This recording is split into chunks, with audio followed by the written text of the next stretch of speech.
guys, what's up? It's Joe Raiti from Raiti's Rides. We're back at it because guess what? Ford is back at it. Just yesterday, we did that virtual unveil of the 2025 refresh Ford Maverick. Now, Ford is talking Maverick for a second day in a row, but it's an all-new trim, a sport street performance truck trim known as the Maverick Lobo. So let's go ahead, let's dive in and find out, is this really a performance truck or just a pretender? Let's take a look.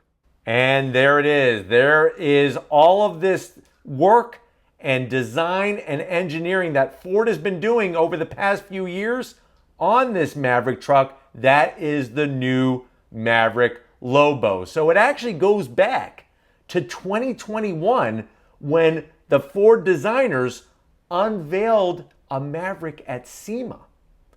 And that truck was basically the design child of what this production-ready performance street truck is going to bring to the table. So what we are seeing is a revitalization of not only the compact truck, which remember, the last compact truck that Ford sold was in the United States was the Ranger, the original Ranger, not the new one, the original one. That goes back to 2002, was the final year of that Ford Ranger. Now with the Maverick, this is a return to compact trucks. And what's fascinating with this Maverick Lobo, now we're talking about performance compact trucks. And I remember it very well. I was in high school back in 1991, and GMC came out with the new Cyclone. It was basically a GMC compact truck with a V6 turbocharged engine and all-wheel drive that could take a Ferrari 348 in the quarter mile.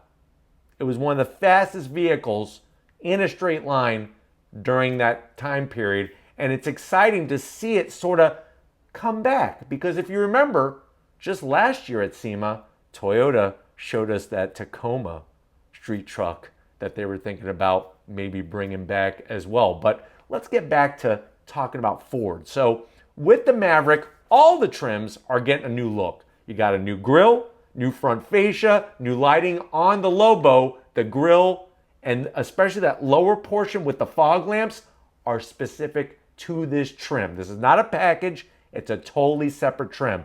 Another thing you're going to notice are those 19-inch turbofan wheels. Pretty cool to see that wheel design. The reason why is, and there's a perfect angle of it, it actually, you could trace that design all the way back to when Ford used to rally the Escort RSs, the Cosworth Escort RSs in the World Rally Championship. So cool to see that turbofan design come back. You'll also notice on the grille, the Maverick gets the updated Ford badging on the grille and also on the tailgate. Now, Josh Blundo, who is the chief engineer and designer of the Maverick, always envisioned when he saw the clay model of the Maverick before they even started producing any drivable units, he came up with this. He saw the vision for this being a street truck. And back in the 90s, all the way to the early 2000s, this is where you saw this whole compact truck scene. I remember, you look at like Nissan hard bodies. I wanted to take one of those when I was in middle school and drop it down and put some wider wheels and tires and an exhaust and all those types of things. So this is where all of this is coming from, is actually from a very special time where compact trucks really ruled the street.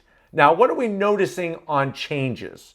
So besides the aesthetic stuff and those wheels, what you're gonna find is that you're gonna see some lowering of the actual Maverick.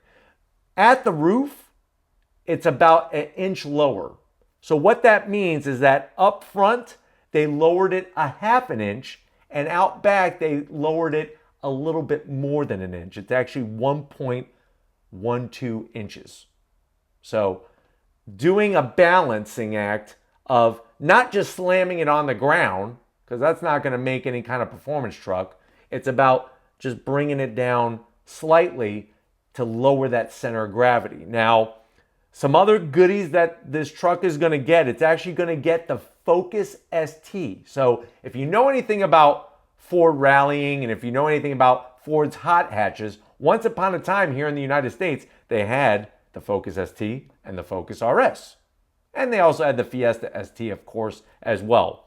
But specifically looking at the Focus ST, when that vehicle died and was no longer produced here in the United States, it went on in Europe. It continued on. They actually had the next generation of the Focus ST. So this Maverick Lobo actually gets the brakes off of the Focus ST that is available in Europe. So not only are you getting the suspension lower, which is going to lower your center of gravity, they revised the springs, the shock absorbers, and of course other chassis elements to make this car handle, this truck handle, like a sports car, from what Ford is saying.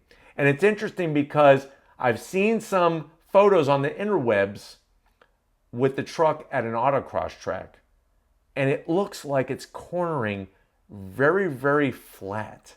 Not a lot of body roll, which for a truck, you got to do some suspension work to get rid of that body roll. Now, underneath the hood, I guess the one zonk that I have, no extra horsepower. So you can't get a hybrid Lobo. So get that out of your mind. That's not going to happen. What you get standard when you check off that Lobo trim is you're getting the 2-liter EcoBoost. That's a 2-liter turbocharged inline 4, producing 238 horsepower, 277 pound-feet of torque.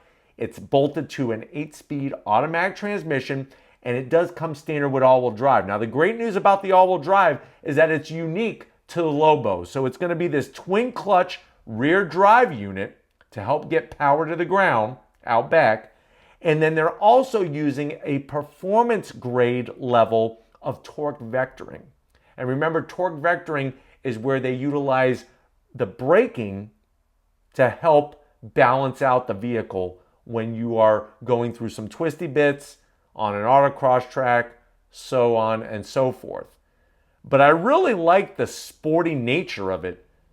And like I said, being a kid in the 80s and the 90s, this sport compact truck segment was on fire. And it's a shame that in the early 2000s, just like the compact truck died, so did the class. Everything now, performance-wise in trucks, is all about off-roading.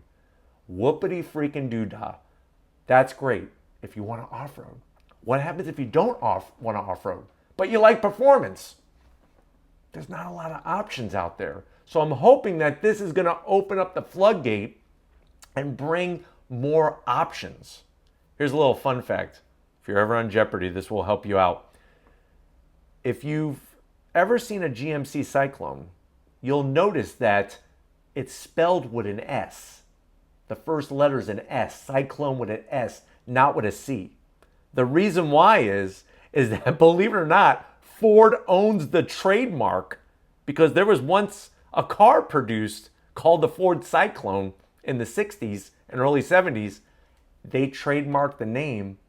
So I guess GMC didn't want to bend and pick a different name. So what they did was they changed the letter from a C to an S, and that's why it's called the Cyclone with an S. So a little fun fact there, talking about Ford, talking about GMC, talking about compact truck performance. Still, for me, I would love a GMC Cyclone.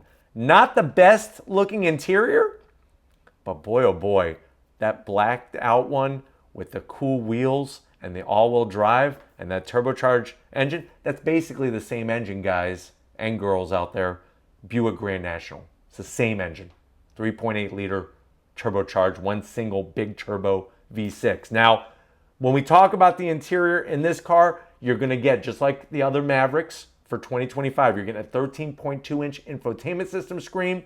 You do have the ability to get the 4K towing package, which automatically gives you the beefed up fan, the beefed up radiator, and that extra towing capability. And the reason why they put it standard on the Lobo is to handle the extra performance of throwing the truck around on a twisty road, on an autocross. Of course, like I said, the revised rear bumper, the interior has special stitching. They're trying to kind of be hip and cool, where they're bringing some crazy colors, some modern day crazy sporty colors together. So you'll notice on the interior, grabber blue and electric lime stitching together. Not so sure about that.